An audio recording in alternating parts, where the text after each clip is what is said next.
جی بالکل، جی بالکل چلا دعا کریں انشاءاللہ۔ السلام علیکم۔ السلام علیکم۔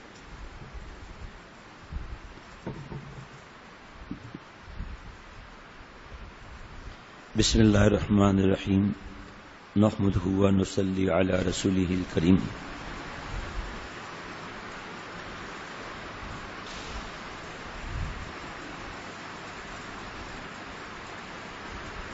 حضرت مستورد بن شداد رضی اللہ تعالیٰ عنہ سے روایت ہے کہ میں نے سنا رسول اللہ صلی اللہ تعالی علیہ وسلم سے کہ فرماتے تھے، خدا کی قسم دنیا آخرت کے مقابلے میں ایسی ہے جیسے کوئی شخص دریا میں انگلی ڈالے اور پھر دیکھے کہ انگلی کیا چیز لے کر واپس ہوئی۔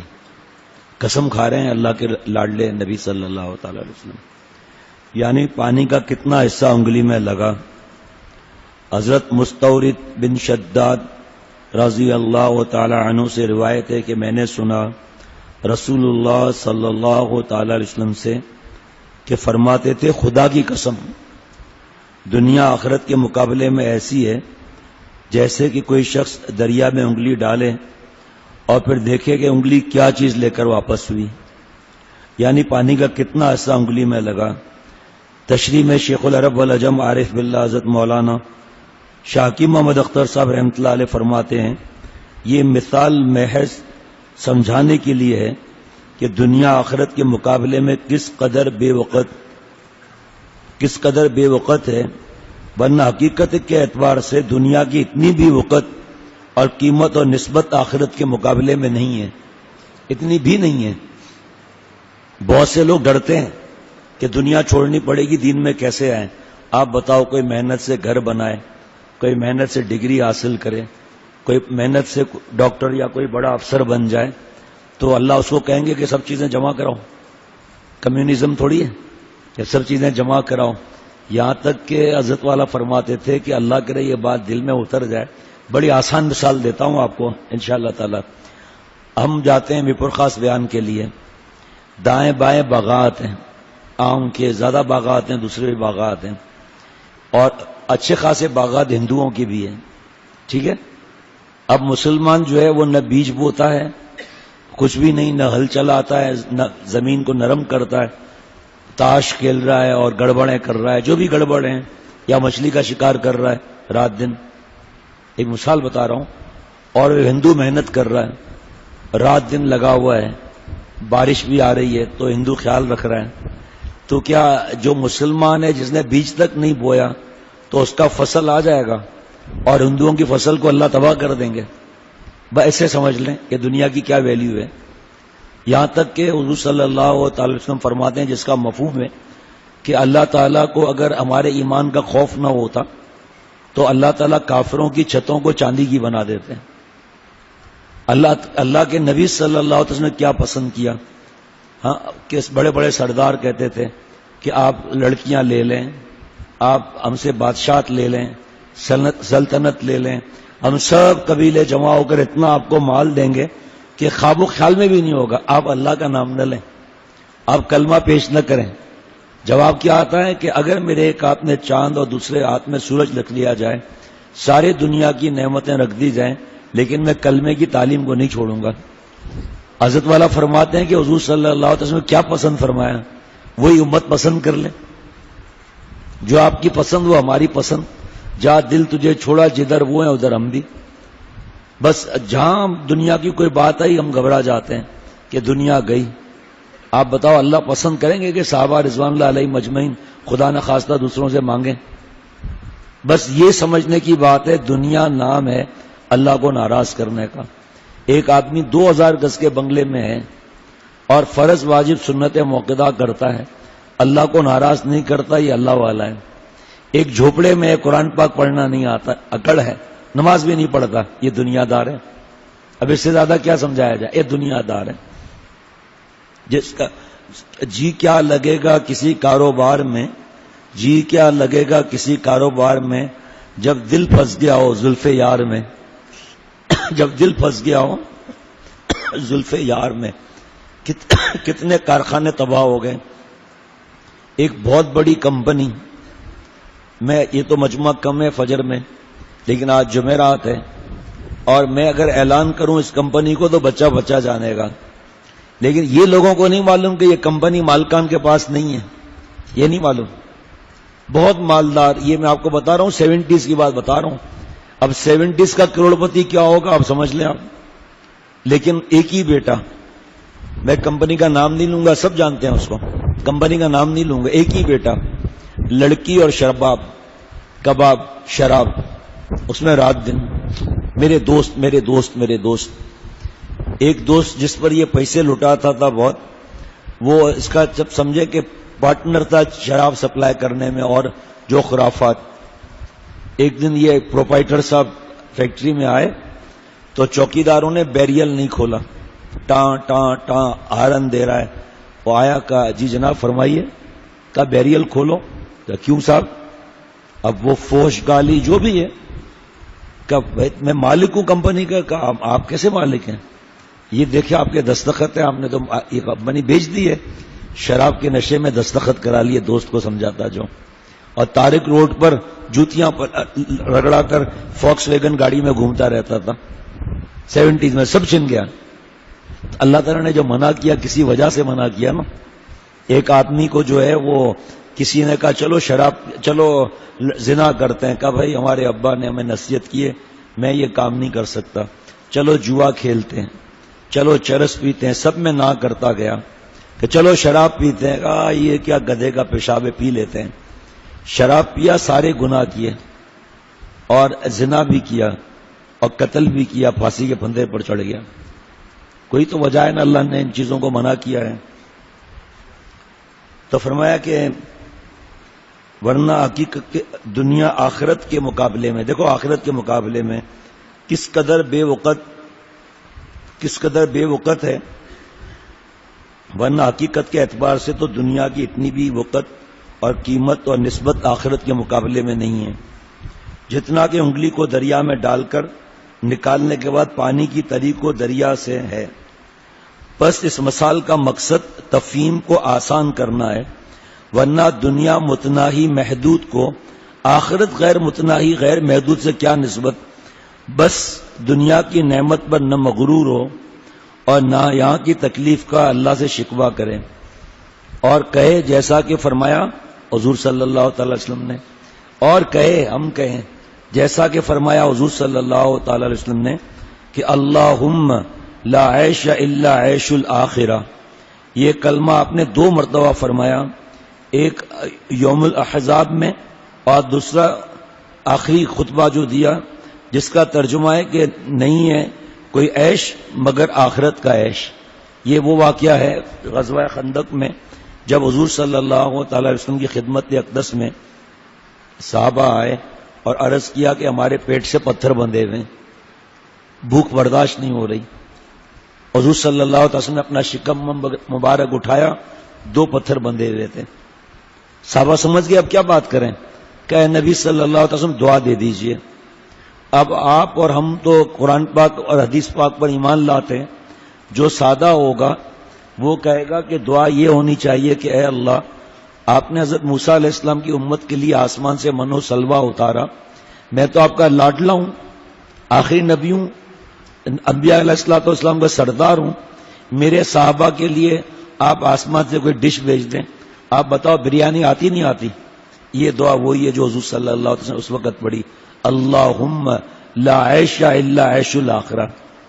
اے اللہ عیش تو آخرت کا عیش ہے، دنیا کا تو کوئی عیش نہیں. صحابہ رضوان اللہ علیہ مجمعین بس ٹھیک ہے، مطمئن ہو گئے. آج جتنا پیسہ آ جائے اپنے اولاد پر کیا، بیوی بچوں پر خرچہ نہیں کرتے، اپنے خاندان کی بہو بیٹیاں، اپنے خاندان کے ماموں چاچا جو بھی رشتہ دار ہیں وہ بیچارے تکلیف میں، لیکن مجال ہے کہ کوئی نکل جائے آگے. بلکہ قرضہ بھی ہوگا تو اس کو نکالنے کے لیے گالیاں دیں گے، 10 باتیں سنائیں گے. حضرت جابر رضی اللہ تعالیٰ عنہ سے روایت ہے کہ رسول اللہ صلی اللہ تعالیٰ علیہ وسلم ایک بکری کے بچے کے پاس سے گزرے جس کے کان چھوٹے یا کٹے ہوئے تھے اور مرا ہوا تھا. کیا یہ کتاب ہے؟ یقین کریں ایمان تازہ ہو جاتا ہے. کتنے گھروں میں، فیکٹریوں میں، مسجدوں میں یہ ایک حدیث پاک روز پڑھی جاتی ہے الحمدللہ. 2 پڑھنا کوئی جرم نہیں ہے، لیکن بتا رہا ہوں ایک پڑھی جاتی ہے حدیث پاک. بکری کا بچہ جس کے کان چھوٹے یا کٹے ہوئے تھے اور مرا ہوا تھا، ارشاد فرمایا تم میں سے کون پسند کرتا ہے کہ اس کو 1 درہم کے عوض لے لے؟ 1 درہم، مری ہوئی بکری کا بچہ، کان کٹا ہوا چھوٹا. صحابہ رضوان اللہ علیہ مجمعین نے عرض کیا ہم اس کو کسی چیز کے بدلے میں نہیں لینا چاہتے. آپ صلی اللہ تعالی وسلم نے فرمایا قسم ہے اللہ تعالیٰ کی، یہ دنیا اللہ تعالیٰ کے نزدیک اس سے بھی زیادہ ذلیل ہے. بکری کا بچہ، بکری بھی نہیں، بکری کا بچہ، یہ ساری جتنی تباہیاں ہیں نا، یہ زنا، یہ شراب، یہ سود، یہ رشوت، سب کے سب یہ سب فساد یہی ہے. ایک آدمی ڈاکہ مارا کرتا تھا، ایک دن ایک اللہ والے پر خنجر نکال دیا، پہلے وقتوں کی بات ہے، کہ چلو پیسے نکالو. کہا بھائی میرے پاس کیا ہوگا، زیادہ باتیں نہیں، پیسے نکالو. کہا یہ ہدایت کا فیصلہ ہوتا ہے نا، سن لے دوست، جب ایام بھلے آتے ہیں گھات ملنے کی وہ آپ بتلاتے ہیں. کہا یہ بتاؤ آپ یہ ڈاکہ مارتے کس لیے ہو؟ کہا میرے بوڑھے ماں باپ ہیں نابینا، اور میری بیوی ہے، بچے ہیں، کیا ان کو معلوم ہے کہ آپ ان کو حرام کھلاتے ہو؟ بس چوٹ لگ گئی. کا کیا مطلب؟ کا ایک لقمہ حرام کا 40 دن والی اخلاص کی عبادت کو لے جاتا ہے. میرے تیرے پاس 1 دن کی 1 وقت کی اخلاص کی عبادت ہے؟ کہا ان کو بتاؤ تو صحیح کہ آپ کیا کرتے ہو. کہا آپ پھر بھاگ گئے تو؟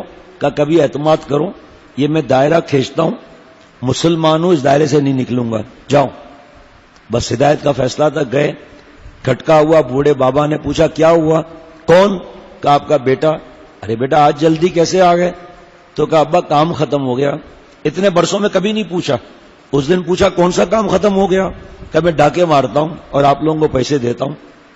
اب جناب اماں بھی آ گئی آواز سن کر، دونوں بوڑھے ماں باپ رونے لگے کہ ہم نے تجھے حلال کھلایا، تو ہمیں حرام کھلا رہا ہے. یہ دوسروں سے ہم آگے بڑھ جائیں. حضور صلی اللہ علیہ وسلم کی حدیث پاک نہیں ہے کہ دین میں اپنے سے اونچے لوگوں کو دیکھو جو آگے بڑھ رہے ہیں، دنیا میں اپنے سے کم نعمت والوں کو دیکھو. تمہاری عقل نہیں ہے؟ کب بس ہمیں چھٹی کراؤ، ہم بوڑھے تمہارے ماں باپ ہیں، نابینا ہیں، لیکن برتن تو صاف کرتے کر سکتے، کپڑے تو دھو سکتے ہیں، ہم آج کے بعد تمہارا حرام لقمہ نہیں کھائیں گے. پیچھے مڑا، بیوی کھڑی ہوئی تھی، بچوں کے سر پر ہاتھ، آنکھوں میں آنسو، کہ آپ مجھے تو فارغ کر دیں، میں بھوکے مر جاؤں گی، لیکن اولاد. یہ تو اس وقت کیا دور ہے، اس وقت کیا دور تھا، کس طرح ایک دوسرے پر فدا ہوتے تھے، مددیں کرتے تھے، ان کو ہدیہ دے کر دکانیں چلواتے تھے.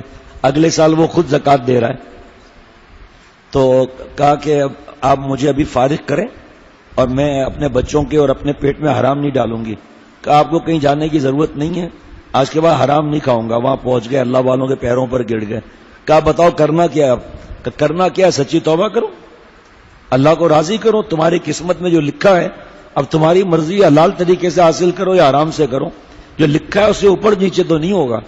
مٹھی بند ہے، ہمیں پتہ نہیں ہے کہ مٹھی میں کیا ہے، اس کی محنت ہے کہ مٹھی کھولے، بس میں پتہ نہیں ہے کیا لکھا ہے. بدکار عورت کے دماغ میں یہ ہے کہ بدکاری سے رزق ملے گا، اس کو ملے گا ہی، جیسا ہمارا اللہ سے گمان ہوگا ویسا ہوگا.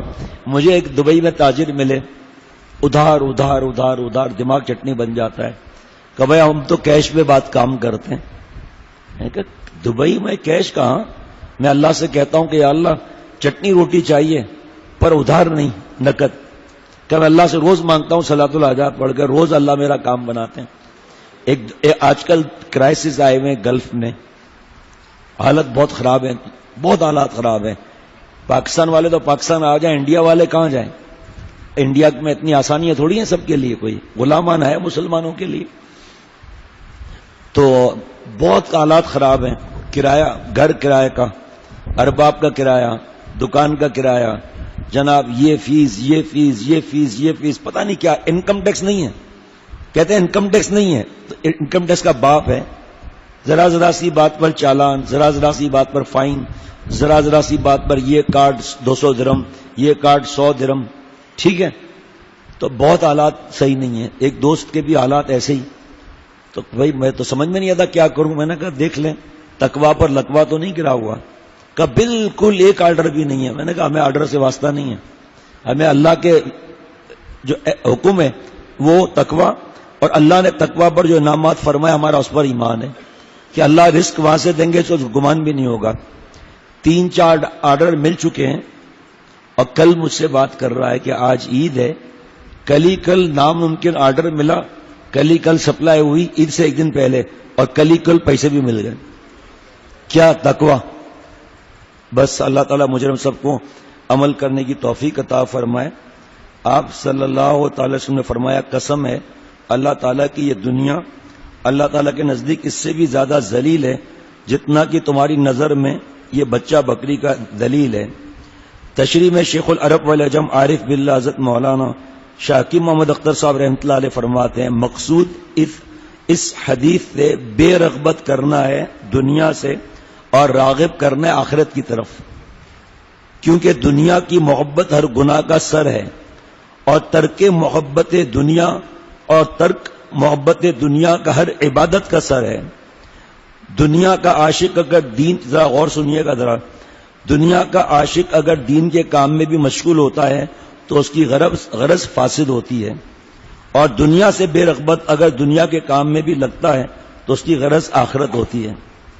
بعض عارفین نے کہا ہے کہ جس نے دوست رکھا دنیا کو اس کو کوئی مرشد اور شیخ ہدایت نہیں دے سکتا، جس نے دوست رکھا دنیا کو اس کو کوئی مرشد ہدایت نہیں دے سکتا، اور جس نے ترک کیا دنیا کی محبت کو اس کو کوئی مفسد اور گمراہ کرنے والا گمراہ نہیں کر سکتا۔ غالباً اسی کتاب میں لکھا ہے کہ ایک بڑھیا بہت بوڑھی کسی خواب نے دیکھا، کسی نے پریشان کہ اللہ ایسی بڑھیا تو کبھی زندگی میں ہی نہیں دیکھی، ایسا لگتا ہے جیسے 500 سال کی ہو، یہ کیا مسئلہ ہے؟ یہ بڑھیا سے پوچھا کیا بات ہے؟ کہا میں جس سے شادی کرنا چاہتی ہوں وہ مجھ سے آگے آگے بھاگتے ہیں، اور جو مجھ سے شادی کرنا چاہتے ہیں میں آگے بھاگتی ہوں، اور جن سے میں شادی کرنا چاہتی ہوں مجھ سے آگے بھاگتے ہیں، اس لیے میں اسی طرح رہ گئی۔ کہا کیا مطلب؟ کا مطلب یہ کہ دنیا حاصل کرنے کے لیے آدمی نمازیں چھوڑ دیتا ہے، گناہ کرتا ہے، حرام حلال کی تمیز نہیں کرتا، پرائز بانڈ ڈیفینس سرٹیفکیٹ چکروں میں رہتا ہے، دھوکہ اور ملاوٹ اور مال مال مال مال مال۔ دنیا جو ہے وہ حاصل کرنے کے لیے لوگ بڑھتے ہیں۔ دنیا فرعون کو ملی، قارون کو ملی، شداد کو ملی، میں آج تک کسی کو نہیں ملی، تو بھاگنے والے میرے پیچھے بھاگ رہے ہیں، اور جو اللہ والے ہیں ان کے پیچھے میں بھاگتی ہوں کہ یہ دنیا میں گھس کر اللہ سے دور ہو جائے۔ وہ ہمارے طرف تھوکتے بھی نہیں، ہمارے طرف دیکھتے بھی نہیں ہیں، اور ہم ان پر برسے جا رہے ہیں۔ کیسے ان کو اللہ رزق دیتے ہیں، کیسے ان کو اللہ عزتیں دیتے ہیں۔ بس وہ اٹھے تب آج کے بعد توبہ۔ بابا کی طبیعت ناساز ہے، دعا کریں۔ رات کو بھی بابا کے پاس 2:45 بج گئے تھے، تو معمول ویسے یہ پرانے غرفہ کا تھا، بتا دیتا ہوں سب دوستوں کو کہ معمول یہ تھا کہ یہ کتاب پڑھ کر، اور میں غرفت السالکین میں جا کر قاری صاحب آتے ہیں ان سے قرآن پاک پڑھتا ہوں، اس کے بعد پھر مجلس ہوتی ہے۔ ابھی تک بابا کی طبیعت کی ناسازی کی وجہ سے فیصلہ نہیں ہوا، فی الحال 2-4 دن یہی مجلس ہوگی، اس کے بعد پھر کیا معمول بنتا ہے انشاءاللہ سب کو پتا ہے، سب یہیں کے رہنے والے ہیں، جو ہمارے دوست دور سے آتے ہیں انہیں خود ہی پتا چل جائے گا، اور بس یہ تھوڑا سا جگہ بن جائے انشاءاللہ تعالی، عید کے بعد جگہ بنے گی تو پھر انشاءاللہ آنے کا راستہ، تکلیف نہیں ہے کوئی، صرف تھوڑی سی جگہ نہیں بنی، ہم تو یہیں سے آتے جاتے ہیں الحمدللہ، کوئی تکلیف نہیں ہے، کوئی بھی غرفت السالکین میں آئے منع نہیں ہے، کام تو چل رہا ہے الحمدللہ۔ ابھی انشاءاللہ تعالی صبح 11 بجے کے بعد بس حضرت والا کا جو صبح کی فجر میں مجلس ہوتی ہے اس میں حضرت والا کیسٹ چلتا تھا، اور پھر کیسٹ روک کر جو بات یاد آئی میں بتاتا تھا، مجھے بھی فائدہ، سب کو فائدہ، عجیب عجیب مضامین، آپ سوچ نہیں سکتے ایسے مضامین۔ وہ اسی طرح لوگ ملنے آتے ہیں، ابھی بھی، کل بھی عید کے دن لوگ آئے، رات کو ہم عشاء تک یہیں تھے، پھر مجلس کے بعد تعزیت کے لیے دین بیان کرنے گیا، وہاں سے 12 شاید بج گئے تھے میرے خیال میں، یا شاید اس سے اوپر وقت ہو گیا تھا، اور لوگ کہہ رہے ہیں ہم نے پہلی دفعہ باتیں سنی، صبر آ گیا۔ 50 سے اوپر عمر تھی، چھوٹے بھائی چھوٹی بیٹی بھی ملنے آئی، معصوم بچی، میں پوچھا عمر کیا ہے، ہمارے حضرت نے کہا 9 سال، گھر بھیج دیں، 9 سال کی بچیوں سے احتیاط ہے، شرعی پردہ نہیں ہے، 9 سال کی احتیاط ہے، پھر انہوں نے گھر بھجوا دیا بہن کو سمجھا کر، چھوٹی بہن کو۔ تو کوئی بھی آئے ان کا اپنی جگہ ہے، کوئی منع نہیں ہے، بس خاموش بھی رہتے ہیں، ٹیلی فونیں آتی ہیں، نصیحت ہو رہی ہے، کوئی آیا نصیحت ہو رہی ہے، کبھی تنہائی کی ضرورت ہوتی ہے، تنہائی ہو گئی، پھر کیسٹ ساتھ ساتھ لگا رہتا ہے. تو الحمدللہ کام تو ہو رہا ہے، کوئی آنے جانے میں مشکل بھی نہیں ہے، اور کوئی ایسی بات نہیں کوئی آ نہیں سکتا. جب تک میں موجود ہوں، رات کو 10 بجے تک بھی کوئی آ سکتا ہے، 11 بجے تک بھی آ سکتا ہے. تو کوئی ایسی بات نہیں ہے جو کوئی چھپائی جائے. کھلا بات ہے یہ کہ یہاں دین اور اللہ کی محبت کی بات بتائی جاتی ہے. کسی کے آنے پر پابندی نہیں کہ یہ نیا ہے، یہ پرانا ہے، تم نے اجازت نہیں لی، ایسی کوئی بات نہیں ہے. اللہ تعالیٰ مجھے ہم سب کو اپنا خاص تعلق نصیب فرمائے. السلام علیکم ورحمۃ اللہ وبرکاتہ.